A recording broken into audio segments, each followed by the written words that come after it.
Well, hello, and thank you very much for asking your questions, and thank you for welcoming me into your classroom, even though it's by video. And I hope my responses to your questions are helpful. Uh, I'd like to actually begin with the way that Dr. Lowenstein suggested that perhaps the conversation had ended at the end of your discussion, which was a question of what would identities look like in a post-conflict environment. And it was posed that perhaps would there be no identity? And I'd just like to begin perhaps my response to some of your questions there and actually suggest that part of this approach that Dr. Lowenstein suggested that I'm taking along with others, including Valmik Volkan and Julia Kristeva and many others, some of whom I'll mention in this talk here, Fahar Dalal being one, is the idea that this is a dynamic process. Therefore, one is never without identity. We all have identities. We have many identities, in fact, and we have multiple identities. And part of this approach, a psychodynamic approach, which is different from, say, a social identity theory approach, is negotiating between these multiple identities. That is, that we have selves that are both very local, that are relational, and we have larger group identities that cluster around other concepts, which may be the neighborhood, the region, it may be about class, it could be about gender, and certainly it could be about nationalism. So this idea that we have multiple identities, that is, that we think of ourselves in many different ways in different contexts, in different relational contexts, is actually quite important. And it allows us to express ourselves. And we have really very little difficulty in negotiating between one identity frame and another. This sense then that it's relational, that the identity that is being expressed is actually one that is contextual and one that is, say, temporal, is actually quite important, because what I'm suggesting, particularly in the institutionalizing identities and institutionalizing enemies paper, is the concept that often identities are taken as being essential or fixed. And this is problematic. So perhaps as described in the paper, and perhaps that came out in your discussion with Dr. Lowenstein, the concept that Serbs are Serbs and Croats are Croats and Bosniaks are Bosniaks is fine, except it's problematic on two accounts. The first account is not everyone would identify with one or the other. And in fact, Benedict Anderson puts this well, saying that part of the problem, part of the fiction, or perhaps in a Foucauldian sense, part of the discipline of a sense is the rendering of individuals into singular categories. That is, a sense that no one is a fraction, and that everyone fits neatly into one category or another. Now, frankly, we can well imagine people of mixed parentage. We can imagine children of mixed parentage having children of their own and creating cycles where, what happens if you're 1/4 Croat, 1/4 Serb, 1/4 Bosniak, and 1/4 Hungarian? What do you do with that quarter of Hungarianness, let alone into these three? And I think, moreover, the context in which a national identity is its most important expression is contextual. Being, say, perhaps a supporter of one football team over another in Sarajevo may actually be more important than being a Croat or a Bosniak in one situation or another. Likewise, being from one part of a village versus another part of a village, and you could go on with examples. The point being that different relational conditions are going to suggest different relational importance, and not all of the people fit into these various categories. So if we think about Bosnia, not everyone fits into the three quote-unquote constitutive people of Bosnia. Not everyone fits into the frame of being a Serb, a Croat, or a Muslim Bosniak. There are Albanians, there are Ukrainians, there are Hungarians, as I mentioned. There are all kinds of people, Roma, who don't fit into these categories. And in fact, just recently there had been a lawsuit brought against the government of Bosnia by a Jewish Sarajevan and by a Roma, both of whom wanted to run for the presidency, be candidates for the presidency. which is a collectively held presidency that requires that someone declare themselves one of the three constitutive people. And frankly, the person from Sarajevo said, I'm a Jew, I am not a Croat, a Serb, or a Bosniak. I would like to run on the Bosniak ticket, which was a very particular political party that tries to be multi-ethnic, multilingual, multi-religious, and they welcomed him on that ticket. But the point was he wanted to run as a Sarajevan Jew, and not as a Muslim, and not as an Orthodox Christian, and not as a Catholic. So how do we fit these people into these categories? There's another issue, however, and that is to come back to this notion of dynamic importance. It won't always be essential that someone describes themselves as a Croat or a Serb. Part of the problem, as I describe in the Institutionalizing Enemies paper, is that the Constitution requires that people do define themselves this way. Therefore, it is in one's political, social interest to identify one of these three categories. However, had the Constitution not said that, we might get people who no longer identify themselves as Croats, but identify themselves as socialists, identify themselves as liberals, identify themselves as Greens, environmentalists, communists, all kinds of other neo-fascists, frankly, all kinds of other political identities that aren't ethnically bound, ethnically or in this case, say, religiously bound. The fact that we can talk about a post-conflict environment and identity shifting means we can actually start to speak of the categories that were created that caused the conflict or were created in the course of the conflict dissipating and moving into other identity frames. And this is, I think, what's most important about this dynamic approach. It allows for this evolution. It allows for this change. So the anthropologist Fredrik Barth described that the distinction in conflict, particularly ethnic conflict, is not about an essential distinction between groups, but rather about the boundary itself. It's the performance, the act of a division. And any given moment will have new definitions of this boundary. And what's on either side of the boundary is actually less important than what constitutes the boundary itself. So we can think of, say, overlapping, or again, telescoping identities that may define or redefine boundaries. So one can well imagine, say, two local football clubs, the fans of which are actually quite adamant, and they see each other as completely divided. However, these are very local, say, bottom division football clubs, and these same football fans who see each other as intense rivals, right, unite when confronted with, say, the fans, the supporters of another team, a bigger team, and that these two rival supporters support the big city team. So let's just say that they're divided in the city of whatever, that they can't agree on their local team, but suddenly when it's about the city team, they can agree to it. Right? Similarly, all those people that disagree about the boundaries of their city teams will come together and unite for the national team. And we can imagine this goes on and on. So Barth suggests that actually what's going on here is that it's the boundary. It's the act of the distinction. You're on one side of the boundary or the other side of the boundary that becomes most important. What social identity, and this probably sounds like social identity theory, but what social identity theory doesn't do is often explore the origins of that boundary. What becomes the source of drawing that distinction, that boundary. And I think that Dr. Lauenstein tried to describe some of my work in which I explore, like others, like Valmik Volkan, from this Kleinian position, how are enemies created.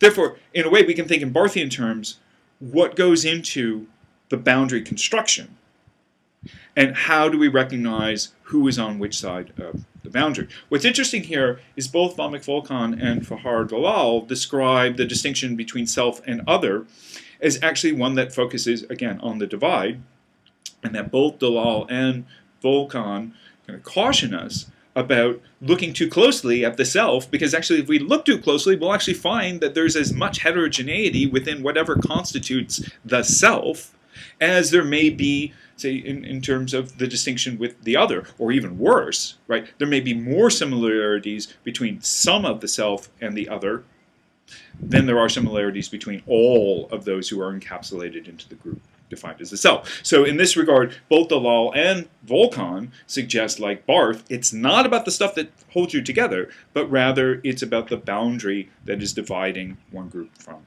another. We can think of this in perhaps Derridian terms as a divide between self and other, and that there are other others. So in this case, if we go back to the Bosnian case, in many regards, Sarajevan Jews weren't part of the conflict. In fact, the Sarajevan Jewish community was actually quite important because it could actually cross these literal boundaries. It could cross lines because Sarajevan Jews weren't seen as part of the problem between Croats and Serbs, or Croats, Serbs, and Bosniaks. Right? So part of this becomes, what's the definition for the split in the first place, or with the creation of the boundary in the first place? One of the things that my work suggests is often the boundary is created in such a way as to reinforce the sense of identity of the self. That is, and from Dr. Lauenstein's comments, I see that some of you thought that perhaps I was saying that the other is actually a factually bad entity. And what I actually like to describe is often the other is created out of a necessity, some kind of identity crisis within the self that requires an attempt to reconstitute the self in a more secure position. One of the ways of doing that is to actually purge the self of those vulnerable qualities, or those qualities that may be perceived as constituting the source of vulnerability, the source of perhaps this identity crisis, and to expel them, right? to cast them off. But somehow these cast off qualities can't simply disappear into the ether. They have to be captured somewhere. So perhaps one of the ways we can think about this is actually projecting them into the other.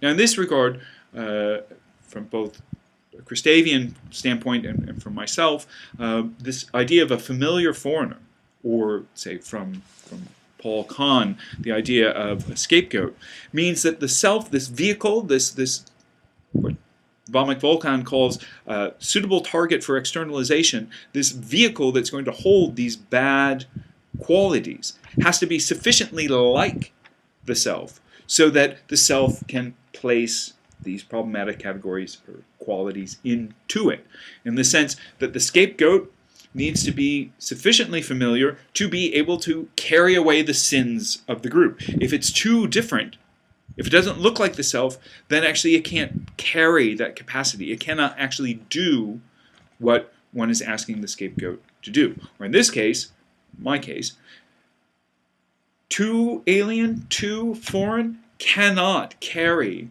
these other qualities. In this regard, we can think of this as the familiar foreigner.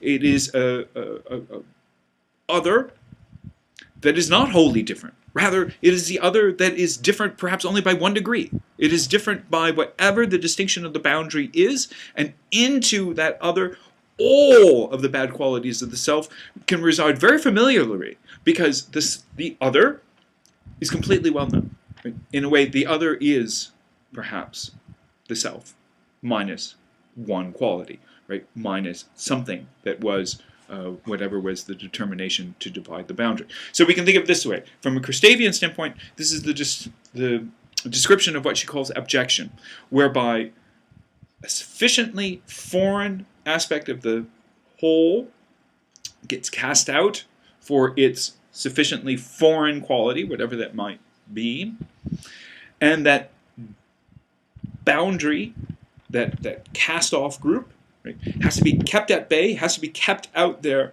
with violent fervor, lest that other group, this group that is now holding all the bad qualities, comes rushing back into the self, and the self becomes reconstituted in a way that it looked previously, including all of these vulnerable, horrible qualities. So Kristeva describes this as a boundary, as a rigid prohibition, that the self, to reconstitute its qualities, its boundaries, determines what it must live without.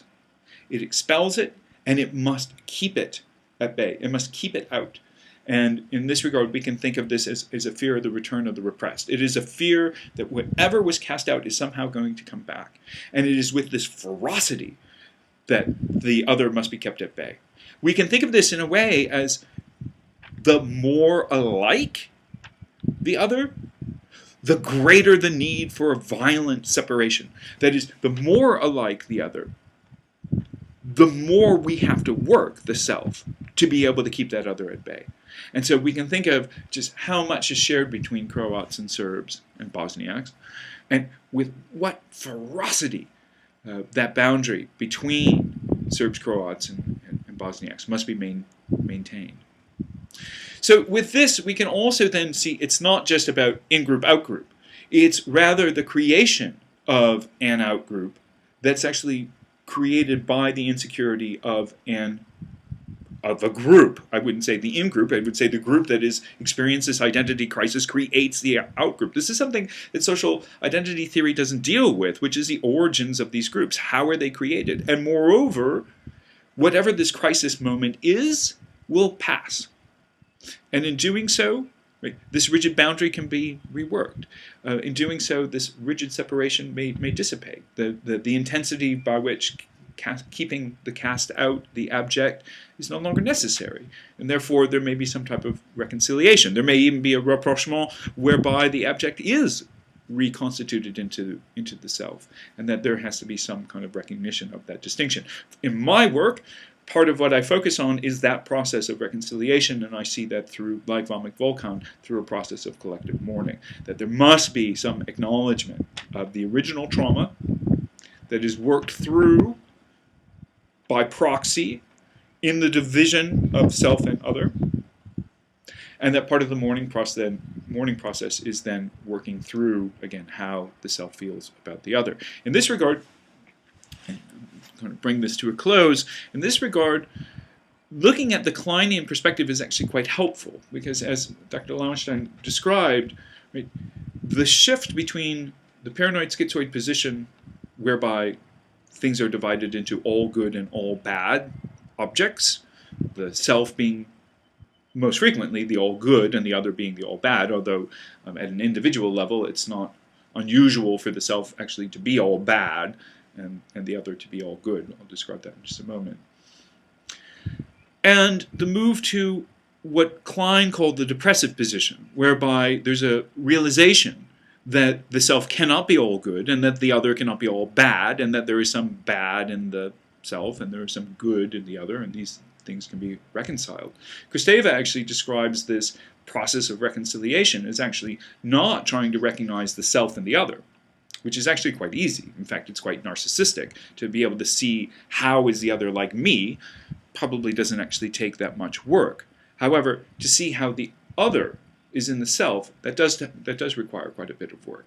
It requires a sense of what constitutes the other, what are the qualities that are good within the other, what are the qualities that are bad within the other, how do these get reconciled between one another in the other, and how are some of those bad qualities similar to what is inside of the self. Finding the other, or as Kristeva describes it, finding the stranger within the self, requires a great deal of reflexivity and reflection.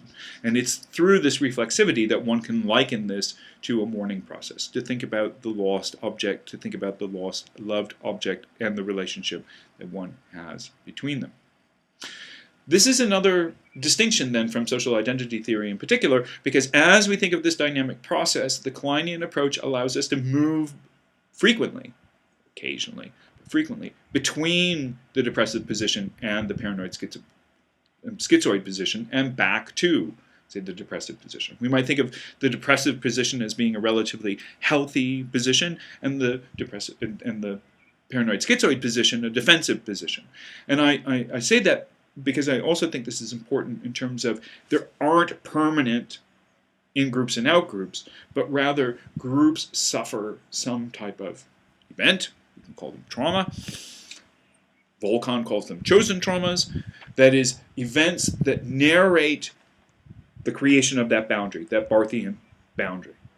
So I guess to wrap this up and close, rather than seeing, say, perhaps in old Freudian terms, the notion of stages where someone moves along, what Klein offers in this dynamic relational standpoint is a movement between different identities and a movement between different expressions of those identities. And in that sense, we are never identityless, and the question becomes, are our identities expressed in perhaps a healthy relational way that is about seeing the other within the self, about being able to offer what Derrida called hospitality, or in his description of hospitality, or is it this rigid boundary, what Kristeva described as this prohibition against the other, that requires this ferocity, this violence that maintains the separation between the self and the other. So I hope that may be helpful. I hope that may answer some of your questions, and I do look forward to any others that you may have, and thank you again for inviting me into your classroom.